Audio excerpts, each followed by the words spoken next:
This is Don't Get Me Started. This is a conversation about advertising. And here is your host, freelance creative director and creative circus department head, Dan Balser. Yes, welcome back to another episode of the podcast. This is it's always surreal and bizarre to me on so many levels what's happening right now for me. Because first of all, I'm in a hotel room in New York. I walk down the street, turn the corner, come up, and then all of a sudden I'm recording this conversation. I'm out of my element. I'm not in the space where I usually am. I'm not in the sort of rhythm of recording in the library at school. Marc has set us up in a sound studio where I've got my little portable microphone, and we're just sitting a couple of inches apart from each other with a window looking out at another building, and it's really cool. And he and I just immediately started kind of talking about our lives, and we haven't seen each other in years. I don't know how long it's the last time we saw each other, but we bumped into each other here and there, but I think we're going back 25 years? Yeah. We worked together. Sorry. We worked together. It's interesting. I was looking at the resume, and we worked together in air quotes because we never worked together. We were in the same group. I ended up working with your partner.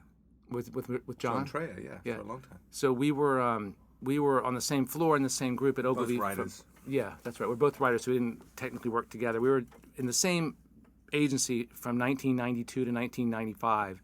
And that was in a different era of advertising. I'm going to read a little quick thing in case you guys didn't do your homework on Marc.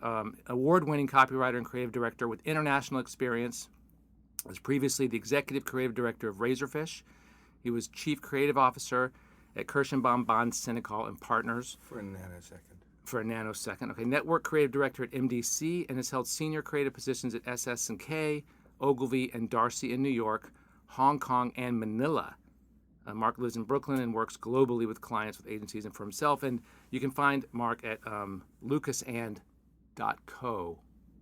right? Lucas & Co. is the company, and that was a cheaper domain than lucasand.com. So .co, lucasand.co. Right, lucasand.co. Wow, where do we start? How is it? So when you think back about Ogilvy, think back about the early 90s and even before that for your career, like how have things changed, and how has your process evolved, and how do you approach solving problems or doing your job, and how do you think things are different now than they were? There's a lot there. I don't know where to start. First of all, I think my process has always been the same. I like to solve problems. I like to make things, I like to solve problems. I do sort of like the two parallels I use for our craft and what we do is a little bit solving the Rubik's Cube. I get all the sides to align, which is more of the selling proposition, and cooking. Just getting in a kitchen, having all your ingredients, and then just disconnecting from the exterior and just focusing on what's going on the plate, what's going on the board, what's going out the door. Mm-hmm. Have you ever been a guy who who knows what's going on from other agencies? Do you tapped into the industry or kind of? I've been a fan of advertising since I was 17. I'm one of those rare birds that I walked into an ad agency at 17, having interned at a PR shop, and then with a photographer, and then my senior year of high school with Y&R in Hong Kong. And I met the guys in the corner office. They came to work in jeans, had sneakers, drove a Mercedes, seemed to laugh a lot and have fun, not really break a sweat. And I'm like, whatever they do, I want a piece of that. Right. And then I got to know them, and I was just an errand boy. I would do the rub downs, and I would go pick up the transparencies and wash the cars. They had Mercedes accounts. Right. I think we're in the Me Too era. You have to explain what a rub down is. Before Macs, oh my God, people used to have to sort of hand assemble typography. And Dan, I'll let Professor Dan sort of tell you more about that, because I'm going to go off on a long tangent here. So by the time I was 17, I started to realize that advertising was what I wanted to do. The next step was, well, where's the best place in the world to do that? And it was either London or New York. So at the age of 17, not even out of high school, I had it in my head that I want to be a creative director in New York by the time I'm 30. So be careful what you wish for, because I got there, and then I'm like, okay, now what? And I think that kind of goes into the next part of your question. If you've managed to accomplish in that old world advertising, the perfect print ad, that lovely 30-second film, the poetry of getting that haiku right, which is what we were doing then. I call it language Sudoku. Yeah, it's trying to pick the right picture in the right 6 words or 3 words that can make people millions of dollars. There's an art to that, and I think we've lost that. Only because I think no question. The media has become so fragmented. We had everyone's attention concentrated on 3 TV channels, 3 newspapers, that if you could get something in those places, you won. Yeah. Now we're just all over the place. You know what's interesting about that? I was looking at, I don't remember specifically which one it was. I was looking at a student project that was one of these big sort of experiential 360 things. And they had this solution, and they had the idea, and they had some packaging, and they had some advertising, and they had the presentation in the form of video. And the advertising part of it, stuff that you're talking about, the headline layout, was just in a video for 3.5 seconds. That was just one component of this big thing. And you couldn't take a breath to look at it and say, were those even the best way to write or design those things? Because they became the equivalent of just the border on a print ad at this point. It's on a list of deliverables. Mm-hmm. Some project manager says we need to, or a strategist says we need all these touch points. Is it exciting to you at this point? At this point, what gets you excited? Feel I'm in a slightly different. Just to give you anybody who hasn't heard of me, and I assume most people haven't. I've spent the last 10 years working for myself. The last full-time gig I had was last time I was hired was the chief creative officer of Kirschenbaum Bond, mm-hmm. Which was the stupidest thing I've ever done. Mm-hmm. It was a bad fit. I was flattered by the opportunity. I declined it a couple of times. And Miles Nadal, who was the big cheese at NBC, mm-hmm. who owned them, sort of slid a number across the table. And I said, well, let's give this a shot. And I got there and I realized I'd taken a left turn out of what was probably my favorite job ever, which was executive creative director of Razorfish. Mm-hmm. So I'm bouncing around a lot. No, this is interesting. I want to hear about this. So why was it wrong once you got there? Chemistry. Mm-hmm. It was also, I think that the circumstances were odd in that Laurie Senecal had just acquired a controlling interest, or NBC had acquired a controlling interest in Kirschenbaum Bond, which meant John Bond was not involved. Richard was tangentially involved. Richard Kirschenbaum. Yeah, and Laurie had been installed as the president and had her name put on the door, which was a little bit weird because if you weren't paying attention to anything outside of creative, me, I was like, so who is this person? And they were looking for, at that point, digital credentials. I think in hindsight, what they were looking for was a press release.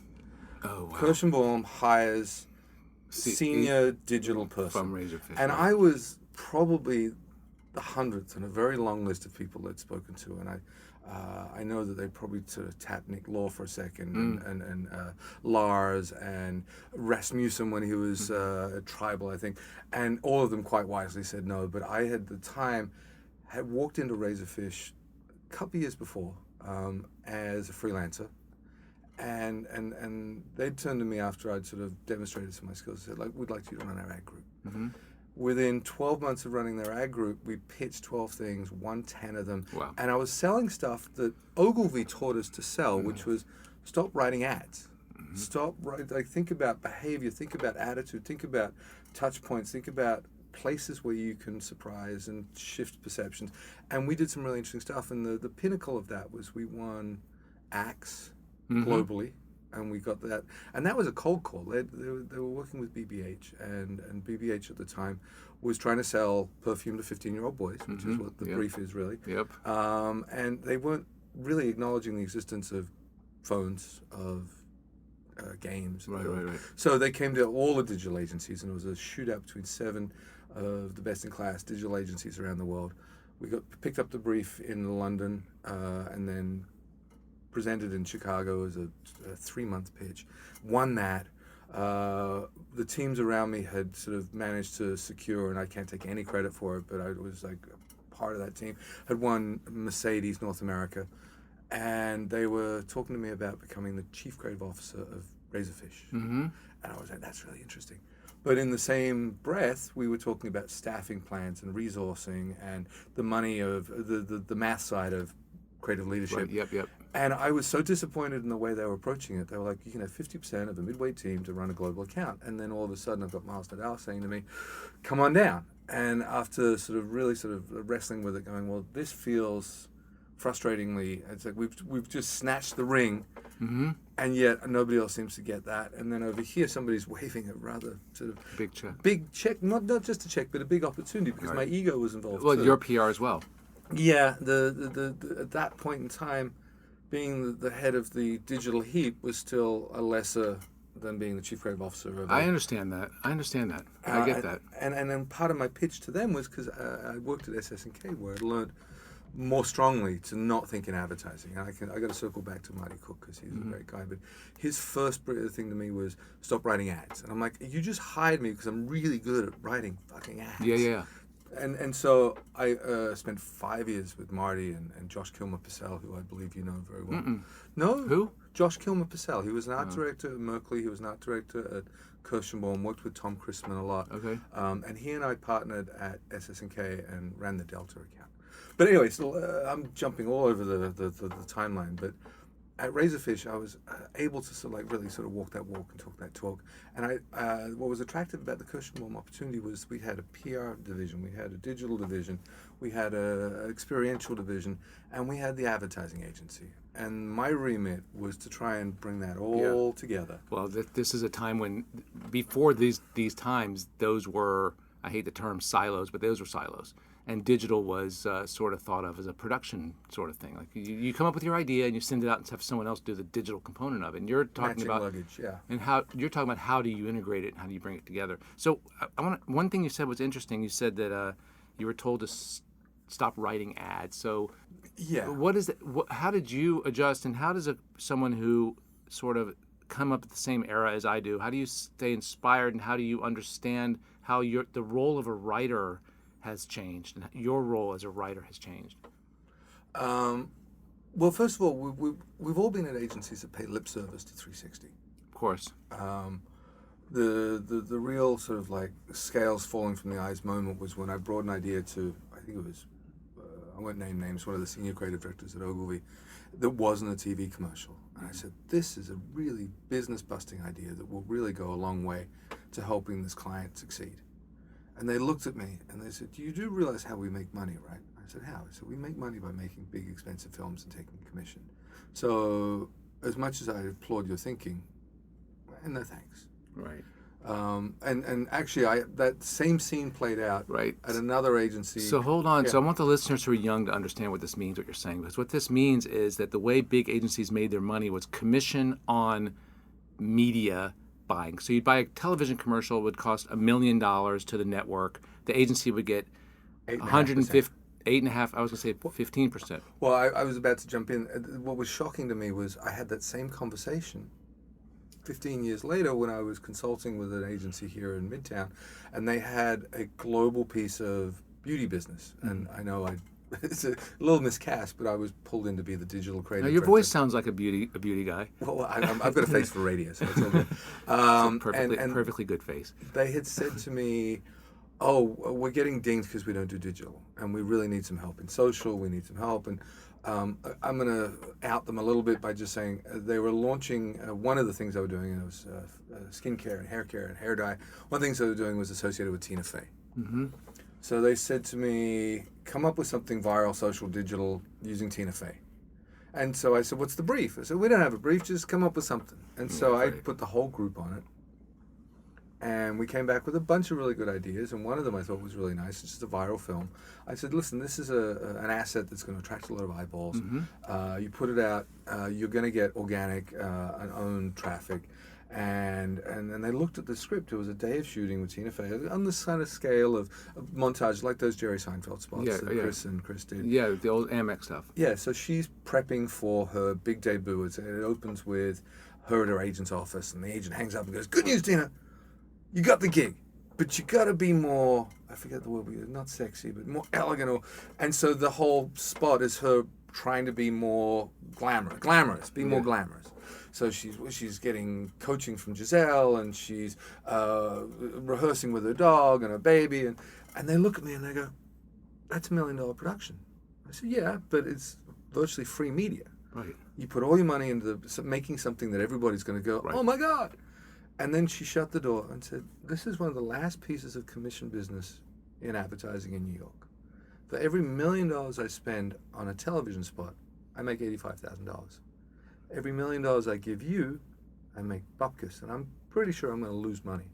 So as much as I applaud all your energy, you need to understand that. Yeah, that's not. At which point, they then said, would I like a full-time job there? And I said, I don't think there's a job here. No. But I will wait until you find a candidate.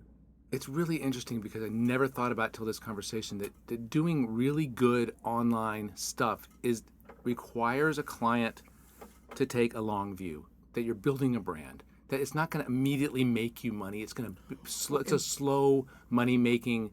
You're changing perception. You're creating relationships with consumers. You're creating content that people care about, so that at the end of the day, a year or two down the road, people love you and care about your brand. Well, in this particular instance, I don't think it would have been a year or two because it's a national brand. They're world famous, Tina Fey, and it was the run-up to the Oscars, the Oscars. Yeah.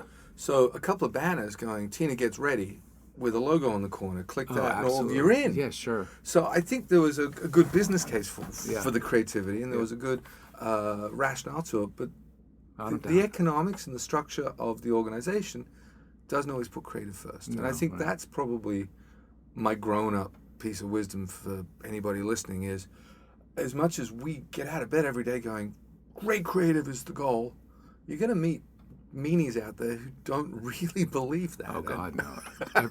That's not new. I know, but it's for somebody and we were talking before we turned on the mic that there are fanboys out there, there are groupies out there are people who love advertising, the creativity of advertising. I personally could pour through all of those annuals that I stopped buying about 10 years ago and recite the body copy out of every ad. I mean, that's the kind. And when you get to a meeting like that where somebody goes, it's really not about the work. Right. You're like, oh, fuck, really? So but it's not always the case. I don't want to be depressing. No, but that takes me to a practical question for possibly some of our listeners. That when you were in agencies and you were looking at young students' portfolios, I mean, is there a value to craft anymore? I mean, when you're looking to evaluate talent to possibly hire, do you want them to spend those energies crafting great lines, great copy, great design, or is it all really more thinking about solving the kind of problems that clients want to buy now and thinking about bigger? Yes.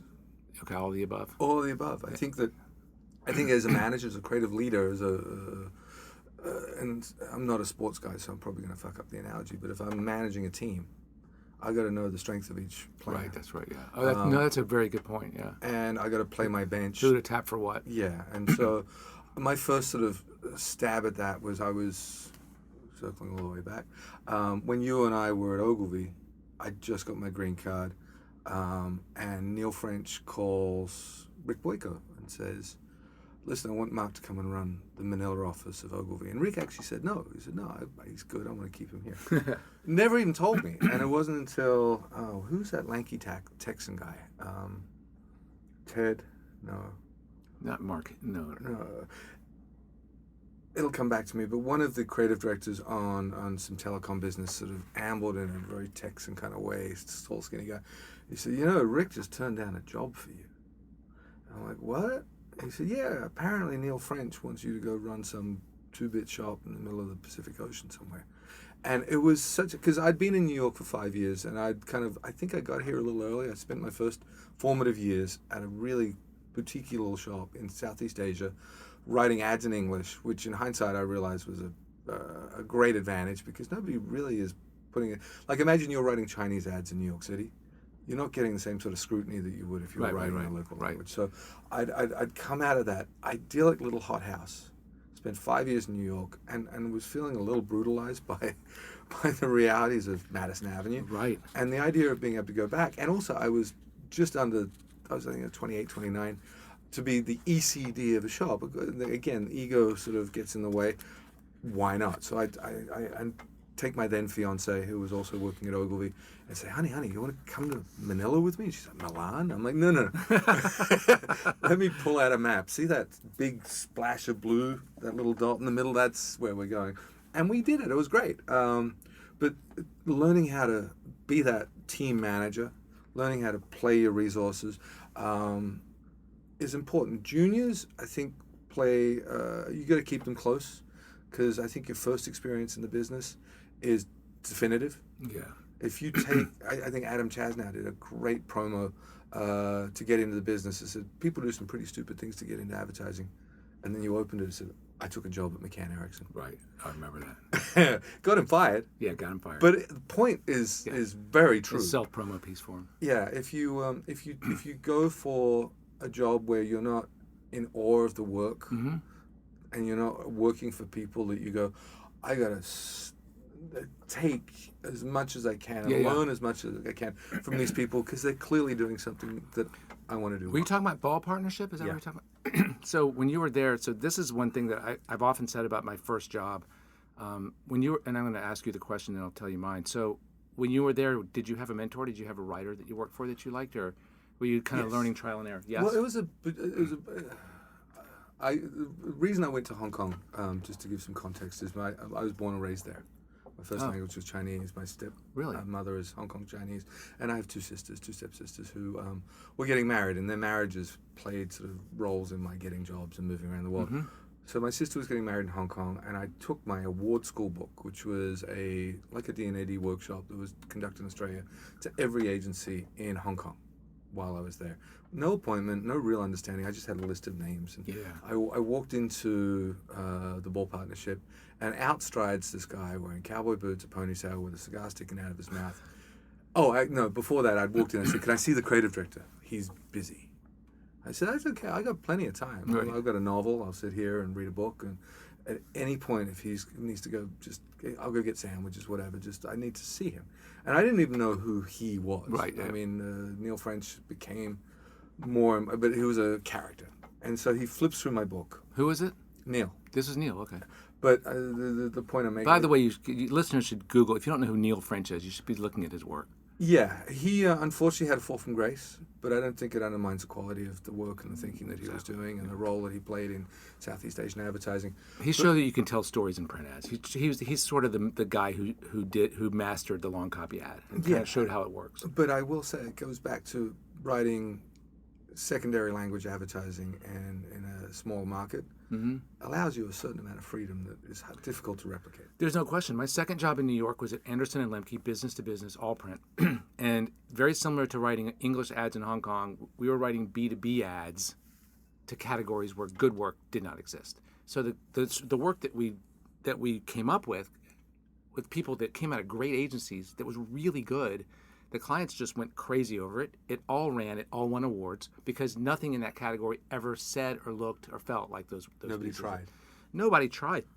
And I rebuilt my entire portfolio in 2 years there. I got 7 or 8 print campaigns. Yeah, I mean, I think we can all benefit from low expectations sometimes. Exactly. It's like, and that's where the real creative opportunities I've found is that when somebody says, this is a dog of a brief, nobody's really paying attention. Exactly. And you quietly sort of bring it over to a corner and hope that nobody notices that you're quietly trying to do something good. Do something good, yeah. To answer your other question, and I'm sorry, ADD boy. Good. So Neil flips through my book and he said, where do you want to go? I said, what do you mean? I said, well, we have a place for you. No, first thing he said is, what do you do? I said, well, I just came out of design school, so I'm an art director, but I kind of write. And he said, well, I have plenty of art directors. I said, okay, I'll write. He said, okay. I said, well, I'm good at headlines. Could you help me with the squiggly bits at the bottom? He said, I know a thing or two about that. I can give you a couple of pointers. He's not the most humble guy, but there was a great, delightful humility. So I chose to stay in Hong Kong. Now, Neil was based in Singapore, so from that point on, he was a... How far are those two? It's Boston, New York. Okay. It's Atlanta, New York kind of stuff. Yep. It's a short flight. And we were fairly well connected. It was a little micro network in Australia. And so the two day-to-day creative reports that I worked for was a guy called Simon Hayward, who was the loveliest man. And he was an English in a way that only somebody who'd been born and raised in India could be. Oh, wow, okay. Caucasian, not of Indian genetic, but his family owned a brewery there. They were lords. He went to Eton. So he's proper. And he was just like a little bit of a bad boy of advertising in Hong Kong. Had a beautiful house. We would play backgammon and gangball and drink too much. But I would write ads, leave them on his desk. He would come in. He would scribble over them. I would come back and give it to him again, and that process went on, and it was very much an iterative process. And I learned the craft of advertising you were from him. That's really cool. His partner was a guy called TK Tan Kian, a Singaporean guy who came out of. He did his military service and then came to Hong Kong and became an art director. And those two guys were the most awarded creatives at Hong Kong for a very long time. And I sat figuratively at their knee. And awesome. At that time, I'd also got Michael Hammond involved. So it was me, Mikey, Simon, and TK. And in that same creative group was Stuart de Rosario, who is now Bob Barry's business partner. I think they're still working together. And he also did some amazing stuff at Kirschenbaum. Who else was there? That kind of... This is a while back, too. Yeah, this is we're all kids. We were all in our early 20s. Yeah, wow. So I don't know if that answers your question. I'm meandering. So for me, I think I've often said that Ogilvy was great, but if I had to do it over again, I would love to have worked for a creative director who I could have sat at the knee of. I don't think Ross, it was possible there. Ross was close to that guy. But Ross is a design-minded visual guy, yeah. And I think he only sent me back to my desk once ever to work on copy. I mean, most of the stuff I showed him, he was good with. Yeah. So I think it's hard to find every element. So I think when people are looking for a job, I think, you want to work for a place that does the work that you like. You want to work for people that you respect. And then third on that list is try to find someone in your discipline that you can kind of learn from, throw stuff back and forth. So you said that when you were 17, you aspired to be a creative director. Do you know what a creative director was, and what is, and did it sort of, once you got that, was it what you wanted it to be, and how do you define sort of what that goal was? And you understand the question? Like, what is a creative director? Well, I just noticed that, like I said, it was Graham Gauntlet and his partner. I forget, and I was gravitating towards the art director. They just seem to make stuff, and I remember when I was in grade school, when I was doing like art pouches for my art class, I would create a Levi's pocket and I would render the logo and I would get the stitching right. So I was very much in tune, like as a child, a Gen Xer, to the power of brands and Coca-Cola. And have you kept doing stuff graphic? Have you kept doing graphic things? Are you still interested in making? Well, things you can see? In my role right now, and I'm doing more stuff direct. So I've been self-employed. Right. Air quotes. For the last 10 years. And most of the time I have the luxury of working with some great art directing partners. Peter Cortez and I did 3 years together on AT&T at BBDO. Andrew Conklin, great resource. We did some really smart stuff in pharma. The tyranny of low expectations. Yep. You can be very impressive there. So I work with and I embrace art directors who not only have craft and skill and an eye, but a brain to solve. Yeah. But I'm also walking into the C-suites of Fortune 500 companies, working with the CEO, the CMO, the head of sales. See, is that not? That's the end game, isn't it? That's the point. Well, and the output, the deliverable I'm giving them is I gave them a brand film, which I wrote, art directed, and then sat in an edit suite. Right. Sonic Union helps me out. Kyle helps me out. Sonic Union, by the way, that's where we're sitting right now. Thank you, Sonic Union. Yeah, Sonic Union. If you need great sound design, sound mixing, this is the place. I hope that pays the bills. Yeah. Marc's chair notwithstanding. Yeah, sorry, I'm wobbling. It's okay. So the answer is yes, I will work with. But I'm also drawing on a very rusty toolbox of design skills. Of course. And I'm doing it. And have you ever seen that chart, The Evolution of the Creative, which has all the software over their heads? No. It starts with Photoshop and Illustrator, and I'm going to date myself. Where's Quark? Well, it was there at the beginning. And then you work your way up, and then it's you get to the executive creative or chief creative officer. It's email and PowerPoint. Exactly. And while I'm knee-deep in email, I refuse to use PowerPoint, so it's Keynote. Use Keynote, of course. Sure. You can export Keynote to PowerPoint for those who need to use it. Unfortunately, yes, and I'm working in the tyranny of lots of tyranny here, a PowerPoint environment, and they get all frustrated when I'm like, can you send us the Powerpoint? I'm like, no, I'll send you a PDF. Yeah, send you a PDF. Exactly. And call me. So as a freelancer, do you feel a hustle, or do you feel like your work is a flow, a stream? How have you segued away from the relative security with its own limitations of full-time to the freedom and possibly hustle and stress of a freelance sort of foundation? Well, I'm going to quote my friend Tom Chrisman, and I plagiarized him recently in a list of advice for a freelancer. And the last bullet point was that freelance is the illusion of freedom. Exactly. Being on staff is the illusion of security. It's pretty brutal unless you have a great lawyer and a contract. And I've had the benefit of that once or twice, so it's helped me in the long run. Are you LLC? I am. I incorporated when I stepped out of MDC. So I went from Kirschenbaum to MDC, and within that environment, I was still compensated like a chief creative officer, but I was free to go to each of the agencies and just see how it could be useful. So that kind of gave me a nice little long runway into being that. What is MDC? MDC is a micro holding company. Okay. But they struck gold when they got Crispin. They own 722 and Sunny. I believe they own Dona. Carmichael Lynch, I think, is in the family.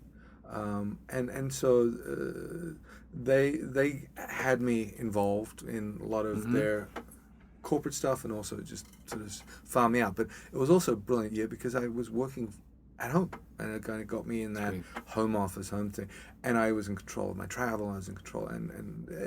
So what was the point? I was just asking if you feel that there's a stressful hustle. Is it difficult? Is it a big adjustment? So 10 years. Does work come to you? So I stepped out of that environment. They came to me and said, "We'd like to keep you around, but we're not quite sure how to pay for you because Kirschenbaum is still paying you a salary, and that's going to stop after the contract ends. But we would like to keep you involved." I said, "You know what? This has been illuminating, educational. You guys are lovely, and thank you for the good feedback because repeat business is always a good feedback. But I'm going to step out." And I incorporated Lucas & Co. With the Pollyanna vision of a warehouse in Gowanus with groovy music and an espresso machine and maybe a pool table and a long desk. And I realized very quickly that there's a lot other than writing ads that goes with that. And I kind of just started going to agencies. And at the beginning, it was tough.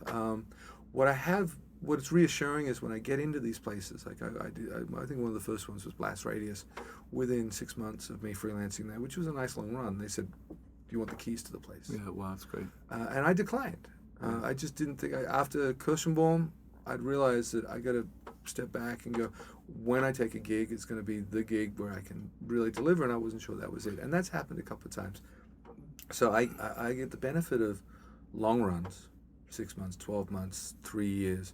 Wow. I get the flattery, and there's an inherent flattery in just repeat businesses because every day as a freelancer is an affirmation. Because they don't have to call you back tomorrow. That's right. Good point. And you're not cheap. I mean, if you're doing it right, you're charging them a lot of money. And the other side of that math is the price I got at Kirschenbaum kind of doomed me for a full-time gig anywhere else because you get that question, what do you make? And I'm like, not really relevant. What's your budget? Right, exactly. Or they'll say our budget is X. And I'm like, well, I'm doing mental calculation. Well, that's about X number of day rates, and it's certainly not an annual income. Right. And my wife, God bless her, she's as patient and supportive and loving as a freelancer's wife can be. Plus, she has health insurance. Wants me to get a job, but then I'll go to her and say, okay, well, if I get a job, we will have less. Right. And she said, well, I don't want you to have less. I don't want less. No. So there are droughts out there. There are moments where I'm like, oh shit, I can't get arrested. Oh my God, the gig is up. They found me out. Do you have that fear? It happens. I mean, that's a natural human reaction to somebody who's putting themselves. It's like being an actor. Yeah, very much. You put yourself in the room every day and go, hey, pick me. Yeah. And if they don't, you're like, oh shit, maybe this is it. Do you like the starting over, proving yourself part of it? I mean, is there something attractive about whether it's infusing adrenaline or excitement to the new environment? Is there a component of that in there too? Absolutely. I think love the date.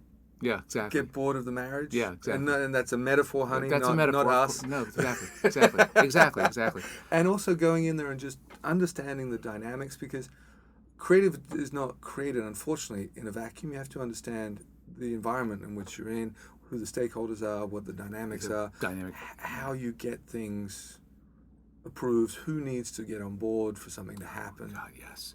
I talk about that all the time with students. Just stop. Don't talk right away. Pay attention. Talk. Have opinions about work, but you have no idea. Demonstrate value, but also just be a sponge. Yeah, very much. What have been, looking back at And I didn't go through the resume. I kind of went over a top line. Thinking back of the happiest, you mentioned, I think, a little bit about your being happiest, but when were you happiest? What was the environment like when you look back at the highlights of the career so far? Razorfish was, I felt like a convergence. It was a point where everything came together so beautifully. I mentioned I went to design school, and I'm now going to sort of out myself as very old. I went to design school. My first year of college was 1985. So they wheeled these little boxes into the computer labs and said, this is an Apple Mac.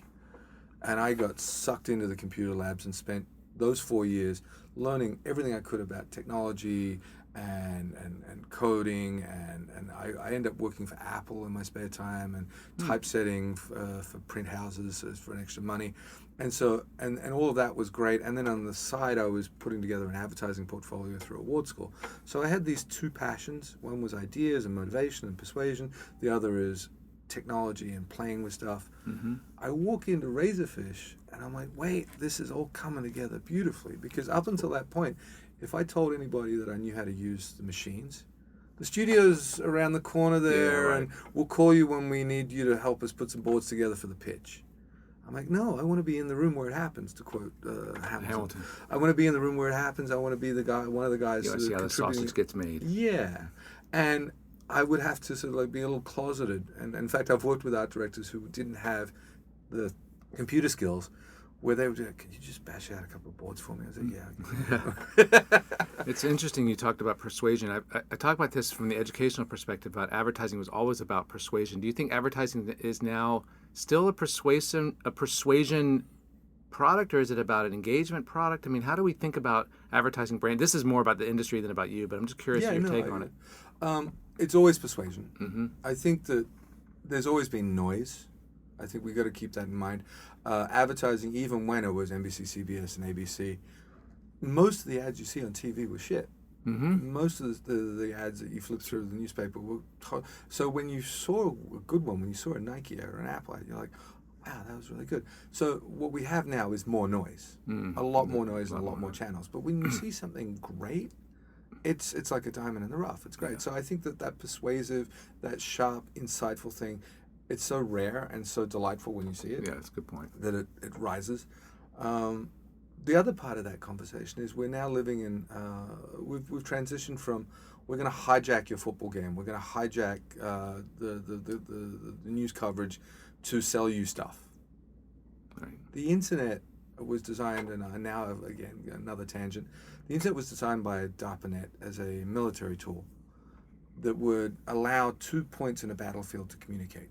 Now, if the enemy cut the line, the system would find a way around that breakage. If the enemy flooded the system with unwanted messaging, noise, you could filter that out and still communicate. So the fundamental functionality of the internet is to route around disruption and filter out noise. And in that environment, advertising is unwanted messaging. Advertising is noise, like this chair. So I think that we kind of have to figure out new ways of being persuasive. We have to find new ways of doing what we do, because we can't take attention for granted.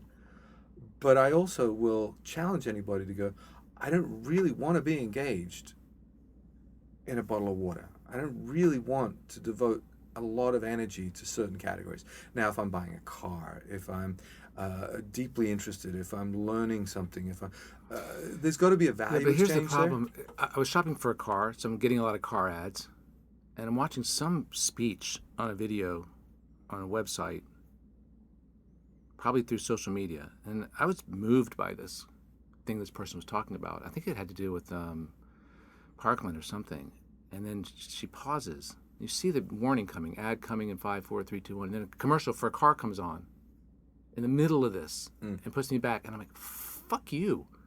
Like, I was actually... But is that so different from TV? Broadcast? Should be. It should be better. It should be. Yeah, I mean, I don't want to be in an industry that is interruptive.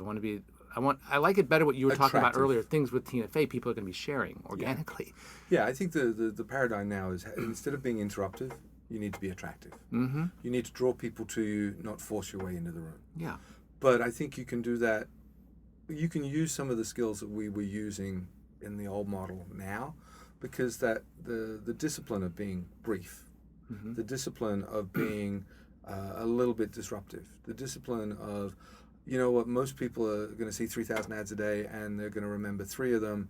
How do you break through? Right. All of that still is valid, but now in a much more crowded environment. I tend to possibly delusionally think that what we're doing right now, recording this, is an ad for my school that people will hopefully share. And you're not going to wake up one morning eating your breakfast cereal and hear this pushed into your face. This is there if you want it. So who have been your best clients, partners, and or bosses, and what made them good? What made your best boss good? You kind of already covered that one. Well, there's one that I will sort of circle back to is Marty Cook. Did you ever meet Marty Cook? I never met him. I think my wife worked for him. He was at Chi Day. He was one of the few guys Lisa who knows was him. Chi Day, New York, London, and Toronto. Lisa knows him. And he was, at that point, a partner at SS&K. Mm-hmm. Marty was a guy who was way ahead of the curve.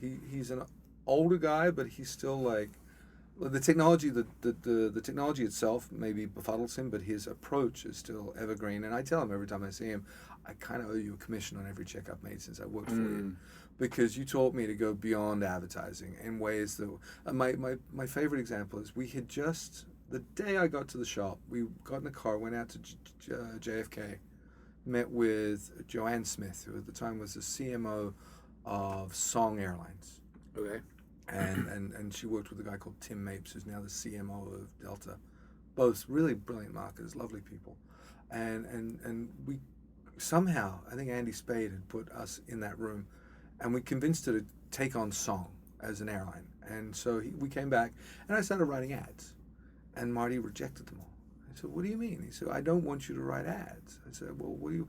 I said, so if I tell you that I want to create a flash mob in Central Park with 300 midgets and an elephant and a hot air balloon, he said, I love that. And his whole thing was, I think it's a tough business model, but his whole thing was, if it's never been done before, then I want to do that. Cool. But unfortunately, business means that you can only get efficient when you do things a couple of times. Red Bull kind of does that. Red Bull likes to do it, yeah. So the small brief, they just announced a JFK to Long Beach, JFK to LAX, where the competitor JetBlue was flying to Long Beach. Mm-hmm. So I came to him and said, okay, I'm going to put you to the test here. It's like, I'm going to get a guy in a chauffeur's uniform, alley's full of actors, and I'm going to get him to hold up a sign as people are coming off this JetBlue flight and give him a stack of vouchers for Song. And on the sign it just said, if you'd flown on Song, you'd be in LA by now. Oh, it's great, yeah. And it was like, that's it. That's great. Yeah. And it's a small thing. It didn't sort of do anything in the advertising world. But now you get someone out there with a 4K video camera, 2 cameras, and record the thing and turn it into a social video post to be a online commercial made from that experience. Yeah, I think documented, candid cameras. What we learn now is those experiential things have an audience of 3 people, and 10 if you count the 7 show judges.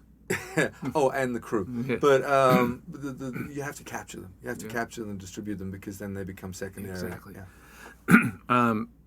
So Marty Cook was one. What about David Apicella was another. David Apicella. Yeah, a happy fella. So. Yeah, he's such a raconteur. He was always a little short of time. So the trick with him was, you got to get it out quick. It's like, here's your idea. Oh, I like that. If you didn't get that, you're talking to the back of his head as he walked off. I'll never forget. I have one David Apicella story. So this is at Ogilvy. He was a creative director at Ogilvy and Mather. So he ended up running the joint. Yeah, he did. Yeah, right after I left. So somebody's sitting in their office with a dictionary. Oh, a dictionary for the listeners is a book that has words in it, definitions. And someone's flipping through it, and he goes, "What are you guys doing?" And someone's looking up a word. He goes, "What, ziggurat?" And they're like, "Oh my God, yeah. Like, how the hell did you know that? That's pretty weird." Like he called the word they were looking. Seriously? at. Yeah. I thought he just pulled a name out. It's possible that he could see that there were more pages on the left side of the book that they. It's not a word you see in ads much. No, it was really weird. So, what about you? What personal trait of yours do you think has served you best so far? What is it about Marc? Always be working. Oh, interesting. Always be working. Because if you're not working, you're not what you are. You say you are. Now that does mean sometimes you're doing stuff that, and the extension of that is always be open. Because if you're waiting for the Super Bowl brief, if you're waiting for, I don't know, the sexy agency du jour, Droga, Crispin, to call you and go, come on down, you're not working. Right. As a result, I've taken some interesting detours into PR agencies. I had I won't bore the listeners with this one, but I had a not very pleasant and very educational experience for about a year and a half or a year at an independent PR agency, which was a lot of learning. I'm not sure that was the most productive year I had. I went to a digital agency when agency guys were going, oh my God, you can't do that. What are you doing to your resume? Right. Yeah, you've lost now. Wrong. I got a call, and this is how I got my biggest client right now. I got a call last July going, do you know how to do presentations? I said, well, you mean like a pitch? Said, yeah. So we got to go pitch to a big holding company, brand holding company, and it's worth about $100 million, and we're shit at telling stories. Well, that's great.